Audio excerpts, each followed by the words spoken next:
नमस्कार, बहुत स्वागत है आपका सेहत से जुड़े हमारे इस खास कार्यक्रम इंडिया हेल्थ में। मैं हूं आपके साथ अमित शर्मा। इंडिया हेल्थ में हम हर बार स्वास्थ्य से संबंधित अलग अलग विषयों पर आपको जानकारी देते हैं। आज हम बात करेंगे हमारे शरीर के एक अहम हिस्से किडनी के बारे में। किडनी को कैसे स्वस्थ रखा जाए, किन कारणों से इस पर प्रभाव पड़ता है, आज इसी विषय पर हम चर्चा करेंगे। तो चलिए इंडिया हेल्थ कार्यक्रम की शुरुआत करते हैं।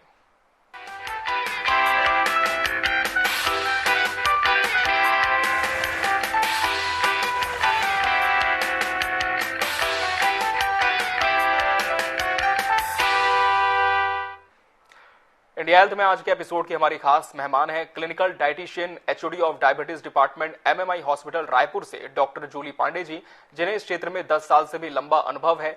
ओबेसिटी मैनेजमेंट, डायबिटीज मैनेजमेंट और लाइफस्टाइल मैनेजमेंट में ये विशेषज्ञ हैं। मैम, आपका बहुत बहुत स्वागत है हमारे इस शो पर। मैम, 14 मार्च को विश्व किडनी दिवस मनाया जा रहा है। सबसे पहले हम आपसे ये जानना चाहेंगे कि विश्व किडनी डे का क्या महत्व है, किस तरह से इसे सेलिब्रेट किया जाता है, इसकी इंपॉर्टेंस क्या है? विश्व किडनी दिवस 14 मार्च को मनाया जाता है। भारत में इसी तरीके से और भी बहुत सारे दिवस हैं जो मनाए जाते हैं, जैसे डायबिटीज डे हो गया या डायटेटिक्स डे हो गया।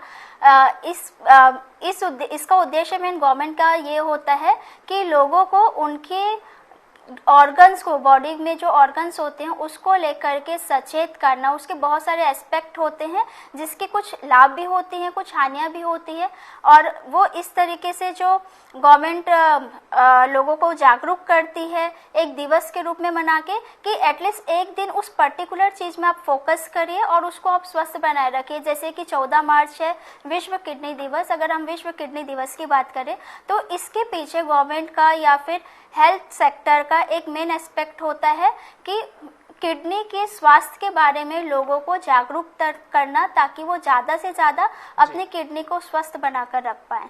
बिल्कुल, किडनी जो कि शरीर का बहुत अहम हिस्सा होता है हमारी, इसके स्वास्थ्य के लिए जो सही डाइट होती है, जो सही आहार होता है, ये कितना महत्वपूर्ण होता है और क्यों होता है मैम? देखिए, किडनी का जो मेन फंक्शन होता है, जैसा कि आपने पूछा कि किडनी के स्वास्थ्य, तो किडनी के स्वास्थ्य को लेकर अगर हम बात करें तो मेन हमको इसमें ये देखना होता है कि किडनी को स्वस्थ रखने के लिए हमको ज़्यादा से ज़्यादा किन चीज़ों के ऊपर ध्यान रखना चाहिए।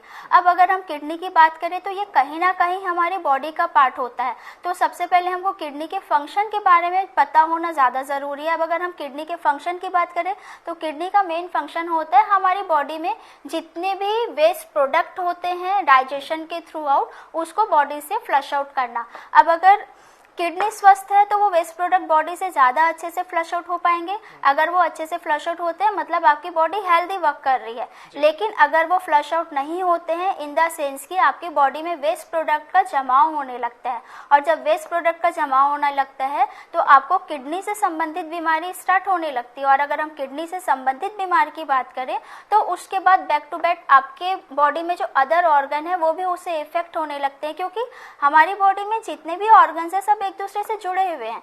तो अगर हम किडनी को स्वस्थ रखने की बात करें तो हमारी बॉडी में इसका जो सबसे एक इम्पॉर्टेंट पार्ट होता है वो होता है कि आप अपनी बॉडी की रिक्वायरमेंट के अकॉर्डिंग पानी का इंटेक कितना रख रहे हैं। बोला जाता है ना कि आप ज़्यादा से ज़्यादा पानी पीजिए। इसका मेन रीज़न क्या होता है? रीज़न यही होता है आप जितने अच्छे से पानी पीते हैं आपका किडनी उतना अच्छा स्वस्थ होता है। लेकिन आपको यहाँ एक चीज़ ध्यान रखना है, क्योंकि मैं एक क्लिनिकल डाइटिशियन हूँ, हम क्लिनिकल पॉइंट्स को जरूर यहाँ जब भी लोगों में जागरूकता फैलाते हैं तो बताने की कोशिश करते हैं। ज़्यादा से ज़्यादा पानी पीने का मतलब होता है एक सिस्टमेटिक वे में पानी पीना, जो कि हर एक की बॉडी के रिक्वायरमेंट के अकॉर्डिंग अलग अलग होता है। बिल्कुल, हम वयस्कों की यदि बात करें मैम तो उनकी बॉडी के लिए कितने रिक्वायरमेंट होती है पानी की, वहीं बच्चों के लिए कितना उपयोगी होता है? बिल्कुल, मैं यहाँ बताना चाहूँगी कि पर्सन टू पर्सन पानी का रिक्वायरमेंट अलग होता है। अब इसके भी 2 से 3 पॉइंट्स होते हैं। अगर हम पहला पॉइंट्स में डिस्कस करें तो फर्स्ट पॉइंट इज दैट कि अगर आपका क्लाइमेट क्या, आप किस क्लाइमेट में वर्क कर रहे हैं। होता है जैसे हम इंडिया में हमारा जो वेदर होता है ज़्यादातर नॉर्मल होता है, लेकिन अगर हम वहीं साउथ अफ्रीका की बात करें तो साउथ अफ्रीका में लोगों का पानी का रिक्वायरमेंट ज़्यादा हो जाता है, क्योंकि वो गर्म प्रदेश में रहते हैं। और अगर हम इंडिया की बात करें तो यहाँ का जो नॉर्मल टेम्परेचर है, नॉर्मल टेम्परेचर के अकॉर्डिंग आप अपना नॉर्मल वाटर का इंटेक रख सकते हैं। लेकिन अगर अब हम इन अ साइंटिफिक वे जाते हैं तो आपके बॉडी का रिक्वायरमेंट आपके दिन भर की दिनचर्या के ऊपर डिपेंड करता है। अगर आप बहुत ज़्यादा हार्ड वर्कआउट करने वाले हैं, अगर आप जिम जाते हैं, तो उस टाइम पे आपके पानी का रिक्वायरमेंट डेफिनेटली बढ़ जाएगा, क्योंकि उस टाइम पे आपके बॉडी में स्वेटिंग बहुत ज़्यादा होती है, पसीना बहुत ज़्यादा निकलता है। लेकिन अगर आप नॉर्मल वर्क करने वाले, सीडेंटरी वर्क करने वाले होते हैं जिसमें हल्का फुल्का कार्य होता है, तो उस टाइम पे आपकी बॉडी का रिक्वायरमेंट एटलीस्ट 2 से 3 लीटर पर डे होना चाहिए। मतलब ज़्यादा से ज़्यादा 4 लीटर और कम से कम 2 से 3 लीटर, डिपेंड करेगा कि आपकी बॉडी की रिक्वायरमेंट क्या है। अब हम बात करते हैं बच्चों की। अगर हम बच्चों के पानी का रिक्वायरमेंट देखें तो उनका भी एक कैलकुलेशन अलग होता है, लेकिन बच्चों के केस में भी कम से कम उनके दिनचर्या के अकॉर्डिंग आप ज़्यादा से ज़्यादा पानी, और पानी के साथ साथ जो लिक्विड आइटम होते हैं वो ज़रूर शामिल करें।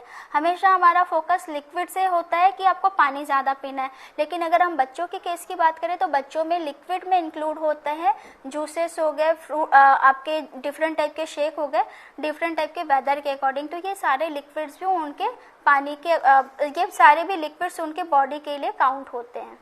जी बिल्कुल, पानी की आपने बात की मैम, और इसके साथ एक और जो इम्पोर्टेंट एस्पेक्ट आता है वो आता है प्रोटीन का। किडनी स्वास्थ्य को बनाए रखने के लिए अधिकतम जो प्रोटीन की मात्रा है, जो क्वांटिटी है, वो कितनी होनी चाहिए? जी बिल्कुल, मैं इसमें बताना चाहूँगी कि जो किडनी को लेकर के जो प्रोटीन की मात्रा है, बेसिकली प्रोटीन की मात्रा बॉडी के रिक्वायरमेंट के अकॉर्डिंग होती है। आप अगर देखें तो हमारी बॉडी का जो वेट होता है, उस वेट के अकॉर्डिंग प्रोटीन की मात्रा हमारी तय की जाती है दिन भर की। फॉर एग्जांपल, अगर आप 50 kg के हैं तो 50 kg के अकॉर्डिंग आपका 0.8 ग्राम पर kg of kilo body weight आपका प्रोटीन का रिक्वायरमेंट होता है। अब ये हर एक पर्सन टू पर्सन डिपेंड करता है। इन जनरल में आप 0.8 से 1 ग्राम प्रोटीन पर kg ऑफ बॉडी वेट लेते हैं, लेकिन अगर जैसे मैंने आपको इसके पहले भी पानी के पॉइंट ऑफ व्यू से बताया कि body to body, person to person and work to work ये रिक्वायरमेंट भी अलग हो जाता है। अगर आप नॉर्मल वर्कआउट करने वाले लोग हैं या नॉर्मल दिनचर्या वाले लोग हैं तो आप 0.8 से 1 ग्राम प्रोटीन पर kg ऑफ बॉडी वेट ले सकते हैं। अदरवाइज अगर आपको लगता है कि आप जिम जा रहे हैं या फिर आप ऐसा हार्ड वर्कआउट कर रहे हैं या फिर आपके जो स्पोर्ट्स पर्सन होते हैं, तो उनका जो प्रोटीन का रिक्वायरमेंट होता है वो 1 ग्राम से 1.2 ग्राम पर kg ऑफ बॉडी वेट तक हो सकता है। बिल्कुल, इसी से जुड़ा एक और मेरा सवाल है मैम, काफी सारे जो यूथ होते हैं जो कि वेट लिफ्टिंग करते हैं, जो स्पोर्ट्समैन होते हैं, वो प्रोटीन्स लेते हैं, वे प्रोटीन या प्रोटीन शेक्स को कंज्यूम करते हैं। तो क्या ये भ्रांति है कि अगर आप प्रोटीन पाउडर लेते हैं अपनी बॉडी में मसल बिल्डिंग करने के लिए तो उससे स्टोन किडनी में हो सकता है? इसमें कितनी सच्चाई है?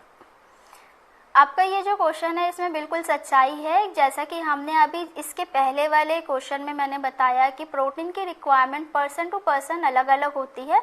अब यहाँ बात होती है प्रोटीन सप्लीमेंट की। इवन हमारे पास भी ऐसे बहुत सारे केसेस आते हैं जिसमें जो पेशेंट होते हैं या जो क्लाइंट्स होते हैं एक्सेस प्रोटीन ले लेते हैं, क्योंकि उनके दिमाग में एक मिथ होता है मैं ज़्यादा प्रोटीन ले रहा हूँ या ले रही हूँ तो मेरा बॉडी बिल्ड अच्छा होगा। बट यहाँ एक्चुअली ये भ्रांतियाँ ही हैं, क्योंकि प्रोटीन का रिक्वायरमेंट डिपेंड करते हैं आपके वर्कआउट के ऊपर। अब जब आप अपना वर्कआउट उस लेवल में कर रहे हैं, आपकी प्रोटीन की रिक्वायरमेंट अगर आपके नॉर्मल खाने से फुलफिल होती है तो आपको अलग से वे प्रोटीन या अदर प्रोटीन लेने की बिल्कुल जरूरत नहीं होती है। लेकिन अगर आपके दिन भर की प्रोटीन की जरूरत आपके उस खाने से फुलफिल नहीं हो पाती है, तब फिर आप प्रोटीन पाउडर और प्रोटीन सप्लीमेंट्स के ऊपर जा सकते हैं। लेकिन आपको मैं यहाँ ये सजेशन देना चाहूँगी कि आप एक प्रॉपर एक्सपर्टीज या डाइटिशियन के पास जाइए और अपने पूरे होल डे का मेन प्लान बनाइए और उनके सजेशन के अकॉर्डिंग फिर आप अपना प्रोटीन पाउडर लीजिए, ताकि आपके किडनी को वो इफेक्ट न करे। अदरवाइज अगर आप किसी भी किस्म का प्रोटीन लेते हैं जो कि आपकी बॉडी को सूट नहीं करता है या फिर आपकी बॉडी में वो एक्सेस जाता है, तो उससे डेफिनेटली किडनी डैमेज होने के 100% चांसेस होते हैं। बिल्कुल, तो ये बहुत अच्छी बात आपने हमारे व्यूअर्स को बताई मैम कि अगर आप जरूरत से ज्यादा, जैसे कहा भी गया कि अति सर्वत्र वर्जित, अति यदि आप किसी चीज की कर देंगे तो वो निश्चित तौर पर आपको नुकसान पहुंचाएगी। मैम, अगला सवाल किडनी के रोगों से संबंधित है। इससे संबंधित जो रोग होते हैं उन्हें रोकने के लिए हम अपने डाइट में किस तरह के बदलाव कर सकते हैं? कौन कौन से आहारिक बदलाव इसमें किए जा सकते हैं? बिल्कुल, किडनी या किडनी की बीमारी को रोकने के लिए जो संबंधित आहार होते हैं, देखिए केवल मैं किडनी के पॉइंट ऑफ व्यू से नहीं बल्कि मैं ऑल ओवर अपनी बॉडी को प्रिवेंट करने के पॉइंट ऑफ व्यू से बताना चाहूँगी। जो हमारे बॉडी के ऑर्गन्स होते हैं, हमारा एक बेसिक चीज़ होता है हमारा डेली का लाइफ स्टाइल। आपके डेली की लाइफ स्टाइल में चेंजेस करने की बहुत ज़्यादा ज़रूरत होती है, क्योंकि अभी जो हमारा दिनचर्या हो गया है सभी का, वो ऐसा हो गया है कि हम बहुत ज़्यादा फोकस अपने डाइट पे नहीं कर पाते हैं। दूसरा आपका पॉइंट आता है कि जैसे आए दिन हम लोगों को ये सोशल मीडिया में सुनने मिलता है कि बहुत सारी चीज़ों में मिलावट हो रहा है, बहुत सारी चीज़ें खराब निकल रही है। तो एक्चुअल जो हमारे बॉडी को न्यूट्रिशन मिलना चाहिए वो हमारे खाने के थ्रू हमको नहीं मिल पा रहा है, क्योंकि कहीं ना कहीं मिलावट की दुनिया भी चल ही रही है।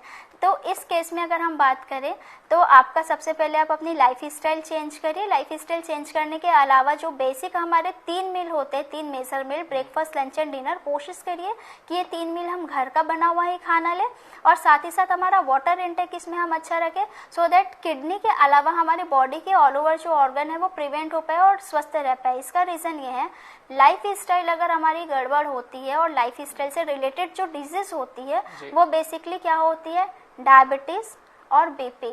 और जहाँ डायबिटीज और बीपी एक बार आपकी बॉडी में आती है और अगर आप उसको नहीं ठीक कर पाते या नहीं प्रिवेंट कर पाते हैं उससे रिलेटेड, तो वो कहीं ना कहीं जाकर आपकी किडनी को, आपके हार्ट को इफेक्ट करती है। तो किडनी, हार्ट और अदर बॉडी ऑर्गन को अगर हम प्रिवेंट करना चाहते हैं, स्वस्थ रखना चाहते हैं, तो आपको आपके लाइफ स्टाइल में मॉडिफिकेशन करने की नीड होती है। बिल्कुल। जो मरीज हाई ब्लड प्रेशर वाले होते हैं, उच्च रक्तचाप वाले जो व्यक्ति होते हैं, उनके लिए किडनी में कौन से आहारिक सुझाव आप देना चाहेंगी? हाई बीपी वाले जो पेशेंट्स होते हैं, जैसे मैंने अभी आपको बताया कि इसके लिए सबसे अच्छा जो इलाज होता है आपकी लाइफ स्टाइल में मॉडिफिकेशन करना होता है। लाइफ स्टाइल में मॉडिफिकेशन का मतलब केवल खाना या एक आहार नहीं होता है, ऑल ओवर आपको आपकी लाइफ स्टाइल में मॉडिफिकेशन करने की नीड होती है। अब जैसे अगर हम इस पॉइंट में बात करें तो पहला होता है कि आपकी डेली की दिनचर्या में आप कितना फिजिकल एक्टिविटी आप शामिल कर पा रहे हैं। आप एटलीस्ट 30 to 40 मिनट आपका डेली का एक्टिविटी शामिल करिए, जिसमें कि आपका आ जाता है वॉकिंग करना, ब्रिक्स वॉकिंग करना, जॉगिंग करना। इसके अलावा आपका कुछ नहीं कर पा रहे हैं, आप ओल्ड एज में हैं, तो आप टाइम निकाल के टहलिए। दिन में एटलीस्ट 2 बार आप आधे घंटे वॉकिंग करिए। उसके अलावा बीपी को अगर हमको प्रिवेंट करना है तो एक सबसे जो कॉमन चीज़ें बोली जाती हैं, डैश डाइट, जिसका मतलब होता है स्टॉप हाइपरटेंशन डाइट। तो बेसिकली इसका मेन मतलब होता है कि आपको आपके खाने में जो नमक की मात्रा होती है वो कम करना होता है। अब यहाँ मैं बहुत सारे लोगों से ये बोलना चाहूँगी, बेसिकली जब ये बोला जाता है कि मुझे बीपी या नमक कम करना है, तो बहुत सारे लोग नमक खाना छोड़ देते हैं या नमक की मात्रा इतनी कम हो जाती है कि बॉडी के अदर ऑर्गन उसे डिस्टर्ब करने होने लगते हैं। तो हमारी बॉडी में हर एक चीज़ की अपनी एक रिक्वायरमेंट होती है जो हमारी बॉडी की जरूरत के अनुसार होती है। तो अगर आपको बीपी की समस्या है और आपको ये कहा गया है कि नमक का परहेज करना या नमक रेस्ट्रिक्टेड रखना है, तो हमारा नमक का रिक्वायरमेंट डेली होता है 5 से 7 ग्राम पर डे, लेकिन इस केस में आपको वो कम करके कर देना 3 से 4 ग्राम पर डे। अब 3 से 4 ग्राम पर डे अगर हम नमक की बात करें तो इसका सीधा सीधा मतलब है हमारे खाने में बेसिक जो रिक्वायरमेंट सॉल्ट की होती है हमारे बेसिक मेजर मील में होती है, जो कि ब्रेकफास्ट, लंच और डिनर में होता है।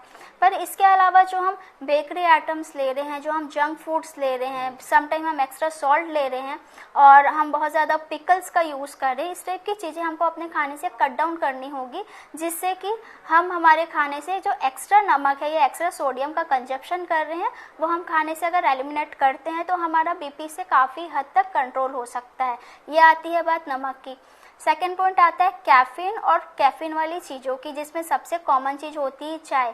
तो जितनी भी टी टाइप के टी हो गया या बेवरेजेस हो गए या कॉफ़ी हो गया, तो इन सारी चीज़ों को जितना हो सके रेस्ट्रिक्टेड रखिए आप। रेस्ट्रिक्शन का मतलब यहाँ फिर से मैं ये बोलना चाहूँगी, किसी भी चीज़ को हमको बंद नहीं करना होता है, हमको एक सीमित मात्रा लेनी होती है, जिसमें ये पता होना चाहिए कि हमको कब लेना है। जैसे हम डेली की दिनचर्या में लोगों का होता है कि सुबह उठते साथ वो चाय पीते हैं, लेकिन अगर आपको बीपी की प्रॉब्लम है तो चाय और कॉफ़ी का सेवन आपको कम करना है। अब इस केस में आप सुबह एक बार चाय पीजिए, शाम को एक बार चाय पीजिए, जो कि आपको जैसे रिफ्रेशमेंट देगा, ना कि आपका बीपी और शुगर शूट अप करेगा। लेकिन उसी की चीज़ अगर आप दिन भर में 3 से 4 बार लेंगे तो डेफिनेटली वो आपके बीपी को हाई करने का काम करता है। बिल्कुल, और कई बार ऐसा भी होता है कि कुछ लोग तो चाय को लंच और डिनर में ही कंज्यूम कर लेते हैं, क्योंकि जितना आप बिल्कुल। चाय पीते हैं आपकी भूख खत्म होती है और ये सीधे आपकी लाइफस्टाइल को अफेक्ट करता है। मैम, लाइफस्टाइल का आपने थोड़ी देर पहले जिक्र किया और मैं आपसे ये जरूर जानना चाहूंगा कि अक्सर जो लोग फील्ड में काम करते हैं वो टाइम पर लंच नहीं कर पाते हैं, अपनी मील्स नहीं ले पाते हैं, स्किप कर देते हैं, तो बाहर चाय या फिर कोई भी और चीज होती है, तली हुई चीजें, वो कंज्यूम कर लेते हैं। क्या ऐसे कोई डायरेक्ट फूड्स की लिस्ट है आपके पास जो ये बताए कि ये फूड आप कंज्यूम ना करें, नहीं तो किडनी पर इसका सीधा प्रभाव आपका हो सकता है? बिल्कुल। इससे रिलेटेड मैं बोलना चाहूँगी, जैसे कि अभी हमने हाइपरटेंशन की बात की। अब अगर हाइपरटेंशन में हम चाय और सॉल्ट वाली चीज़ों को इंक्लूड कर रहे हैं कि वो आपका बीपी बढ़ा सकती है, तो इस केस में ये देखा जाता है कि जब हम वर्किंग होते हैं, ज़्यादातर हमारा टाइम घर से बाहर रहना होता है, तो इस टाइम पे हम बाहर की चीज़ों को खाना ज़्यादा प्रेफर करते हैं, जिसमें कि सबसे कॉमन बेवरेजेस में चाय और कॉफ़ी होती है, उसके साथ में कुछ कुकीज़ होती है। लेकिन अगर हम एक हेल्दी लाइफ स्टाइल की ओर जाना चाहेंगे, तो मैं यहाँ बिल्कुल सजेशन देना चाहूँगी कुछ हेल्दी फूड्स की, जो आप अपने साथ कैरी करके कहीं भी ले जा सकते हैं। जैसे हम एक सबसे कॉमन फूड की बात करते हैं, जो मखाना होता है। मखाना अपने आप में कंप्लीट न्यूट्रिशन वाला फूड होता है, आप उसको अपने साथ कैरी करके कहीं भी ले जा सकते हैं, आप वो यूज़ कर सकते हैं। उसके अलावा रोस्टेड चना मुर्रा होता है, वो आप अपने साथ कहीं भी कैरी करके ले जा सकते हैं। मतलब मैं इसके द्वारा लोगों को ये सलाह देना चाहूँगी कि हम जो बाहर की चीज़ें प्रेफर करते हैं वो ना लेकर के हम हल्का जो स्नैक्स होता है, जो कि हम घर में खुद प्रिपेयर कर सकते हैं और आसानी से कहीं भी कैरी करके ले जा सकते हैं। उसके अलावा अगर आप ये भी नहीं कर पाते, ये भी पॉसिबल नहीं है, तो हम कुछ हेल्दी ड्रिंक्स ले सकते हैं। जैसे वो वेदर के अकॉर्डिंग आप चेंज कर सकते हैं। आप बटर मिल्क ले सकते हैं, जिसको छत्तीसगढ़ में सबसे ज़्यादा पसंद किया जाता है, मठा या लस्सी हो गया, या फिर अभी गर्मी के टाइम पे आप सत्तू का शेक बनाकर अपने साथ कैरी कर सकते हैं। तो इस टाइप की कुछ चीज़ें हैं जो आप अपनी किडनी के लिए और अपने अदर बॉडी ऑर्गन को हेल्दी रखने के लिए, अपने खाने के लिए यूज़ कर सकते हैं, जिससे कि आप ज़्यादा से ज़्यादा बाहर का जो खाना है, जो कि हमें नहीं लेना चाहिए, वो अपने खाने से कट डाउन कर सकते हैं। बिल्कुल, तो इन तमाम फूड्स को अपने डाइट में आप ले सकते हैं। अगर आप वर्किंग भी हैं तो छोटे छोटे बॉक्सेस बना के आप ले जा सकते हैं, शेक्स को कंज्यूम कर सकते हैं, जिससे आपकी जो किडनी हेल्थ है वो बेटर हो। मैम, एक अहम सवाल यहाँ पर ये भी आता है, अक्सर पहले ऐसा माना जाता था कि जो ड्रिंकर्स होते थे, हैवी ड्रिंकर्स होते थे, उनकी किडनी सबसे ज्यादा खराब होती थी। आज के डेट में अगर कोई अल्कोहल नहीं भी कंज्यूम कर रहा है तो भी कुछ केसेस आपके पास आते होंगे कि किडनी बहुत इफेक्ट हो रही है। तो इसके पीछे का कारण क्या, सिर्फ लाइफस्टाइल को माना जाए या फिर ये माना जाए कि जो आहार आज हम ले रहे हैं वो बहुत ज्यादा ऑर्गेनिक नहीं रह गया है और कुछ वेस्टेज अभी भी हो जा रहा है किडनी में? बिल्कुल, इसका सीधा सीधा एक जो हमने अभी बात किया प्रोटीन सप्लीमेंट के बारे में, वो भी कहीं ना कहीं इससे रिलेटेड है। और दूसरा हम बात करें कि इसका जो सबसे एक मेन कॉमन प्रॉब्लम है, वो है आपका लाइफ स्टाइल। क्योंकि कहीं ना कहीं लाइफ स्टाइल डिसऑर्डर की वजह से जो हमारी बॉडी में बीपी, शुगर या फिर लेथार्जीनेस हो रहा है, या फिर हम स्ट्रेस में जा रहे हैं, डिप्रेशन में जा रहे हैं, फिर उसके लिए हमारी मेडिकेशन चल रही है, तो ये भी एक कॉमन कारण होता है हमारी किडनी को डैमेज करने का। क्योंकि उस टाइम पे अगर बॉडी में कुछ पेन होता है, लोग बिना डॉक्टरी सलाह के पेन किलर लेना भी स्टार्ट कर देते हैं, तो ये भी एक कारण होता है किडनी के डैमेज होने का। और एज अ क्लिनिकल पर्सन मैं आपको बताना चाहूँगी कि किडनी की अगर हम बात कर रहे हैं तो उसके डैमेज होने के बहुत सारे कारण होते हैं। जो सबसे कॉमन कारण होता है जो life style disorder, second common कारण होता है बीपी, शुगर, जो लाइफ स्टाइल डिसऑर्डर की वजह से हो रहे हैं। थर्ड प्रॉब्लम होता है आपके स्ट्रेस की वजह से, या फिर समटाइम कुछ और भी ऐसे डिजीज बॉडी में आ जाते हैं जिसकी वजह से किडनी इफेक्ट होता है। तो ऐसे बहुत सारे कारण होते हैं किडनी को इफेक्ट करने के लिए। बिल्कुल, किडनी अगर किसी की खराब हो रही है तो क्या इसके कोई सिम्टम्स उस व्यक्ति में देखने को मिलते हैं? जैसे आपने बताया लेथार्जीनेस बहुत लगती है, क्या इसके अलावा भी और कोई लक्षण हो सकते हैं मैम? हाँ जी, बिल्कुल। अगर किडनी खराब होती है या फिर किडनी से रिलेटेड आप समस्या से जूझ रहे होते हैं, तो शुरू में इसके बहुत सारे सिम्टम्स होते हैं जो बॉडी में पाए जाते हैं। स्पेशली पैरों में सूजन हो जाना, चेहरों में सूजन हो जाना। अगर आप ब्लड इन्वेस्टिगेशन करवाएंगे तो आपको आपका हीमोग्लोबिन जो है उसका रेंज आपको कम नज़र आने लगेगा। आपको बहुत ज़्यादा वीकनेस लगने लगेगी, नोजिया का सेंसेशन, अगर आप कुछ भी चीज़ खा रहे हैं तो समटाइम नोजिया या उल्टी जैसा फील होना होता है। और जो एक सबसे कॉमन इसमें जो सिम्टम्स होता है वो होता है पैरों में या होल बॉडी में आपका स्वेलिंग आ जाना। तो इस टाइप की किसी भी समस्या से आप जूझ रहे होते हैं तो सबसे पहले आप अपना एक कंप्लीट चेकअप करवाइए, जो कि आप हेल्थ पैकेज के रूप में ले सकते हैं। और उसके बाद अगर आपको लगता है कि किडनी से रिलेटेड कोई समस्या आ रही है तो सबसे पहले आप किडनी रोग विशेषज्ञ के पास जाकर उसको दिखाइए। बिल्कुल, मैम, जैसे कि गर्मियों की शुरुआत हो चुकी है और कुछ एग्जाम्पल्स आपने दिए, जैसे कि सत्तू का शेक हम ले सकते हैं, छाछ कंज्यूम कर सकते हैं, लेकिन अगर हम दालों की बात करें, कुछ ऐसे फल सब्जियों की बात करें, तो उसमें आप दर्शकों को क्या सलाह देना चाहेंगे कि गर्मी में अगर आप इन्हें कंज्यूम करें तो किडनी की हेल्थ आपकी बहुत बेटर हो सकती है? देखिए, इसके लिए मैं ये सजेशन देना चाहूँगी कि अगर आप पूरी तरीके से स्वस्थ हैं, आपको किसी भी प्रकार की कोई बीमारी नहीं है, तो जितने भी सीजनल मिलेट्स होते हैं, जैसे अभी मोदी जी ने भी काफ़ी मिलेट्स के ऊपर फोकस किया है और काफ़ी टाइम से मिलेट्स की बात चली आ रही है, तो आप जितने भी प्रकार के मिलेट्स होते हैं या मोटे अनाज होते हैं, उसका कंजप्शन अपना स्टार्ट करिए। उसका कंजप्शन करने का मतलब ये होता है, ये नहीं होता कि आप चीज़ों को बहुत एक्सेस अमाउंट में ले रहे हैं, क्योंकि मैंने शुरू में ही आपको बताया कि हर एक चीज़ की एक लिमिटेशन होती है हमारी बॉडी में। तो जिस भी सीजन में जिस भी अनाज की उपज हो रही है, आप वो लेना स्टार्ट कर सकते हैं। उसी प्रकार से अगर हम फ्रूट्स की बात करें, तो फ्रूट्स भी आप सीजनल फ्रूट्स लीजिए। डेली कोई एक सीजन वाला जो फ्रूट होता है, आप अपने डाइट में ज़रूर शामिल करिए। जैसे कि हमारे जो दिन भर का पैटर्न होता है, वो होता है 3 मेजर मील एंड 2 शॉर्ट मील, जो कि एक हेल्दी लाइफ स्टाइल का पार्ट होता है। तो जो 3 मेजर मील होते हैं ब्रेकफास्ट, लंच एंड डिनर, लेकिन जो 2 शॉर्ट मील की हम बात कर रहे हैं, ये 2 शॉर्ट मील में आप क्या ले सकते हैं? आप फ्रूट्स ले सकते हैं, और जो हेल्दी स्नैक्स के हम आपको ऑप्शंस बताते हैं वो आप इसमें ले सकते हैं। तो हमेशा आप जो सीजन के अकॉर्डिंग उपज हो रही है उसका ही कंजप्शन करिए, जो कि आपकी ऑल ओवर बॉडी को हेल्दी रखने का काम करते हैं। बिल्कुल। कुछ समय समय हम देख रहे हैं कि लोग फैट लॉस की तरफ बहुत बढ़े हैं, और जैसे आपने बताया कि कुछ सप्लीमेंट्स हम एक्सेसिव अमाउंट में ले लें तो वो बहुत ज़्यादा ड्रॉबैक्स के साथ आते हैं। लेकिन वहीं एक ट्रेंड इंटरमिटेंट फास्टिंग का भी पिछले कुछ दिनों से बहुत देखने को मिला था, तो क्या इससे भी किडनी इफेक्ट हो सकती है? क्या आप सजेस्ट करेंगे इसके लिए व्यूअर्स को? हाँ जी, बिल्कुल मैं करूँगी। आजकल इंटरमिटेंट फास्टिंग का या फिर इंटरमिटेंट फास्टिंग का काफ़ी ज़्यादा जो चलन बढ़ पड़ा है, इसका मेन रीज़न ये है कि लोगों को बहुत ज़्यादा फास्ट वे में अपना वेट कम करना है।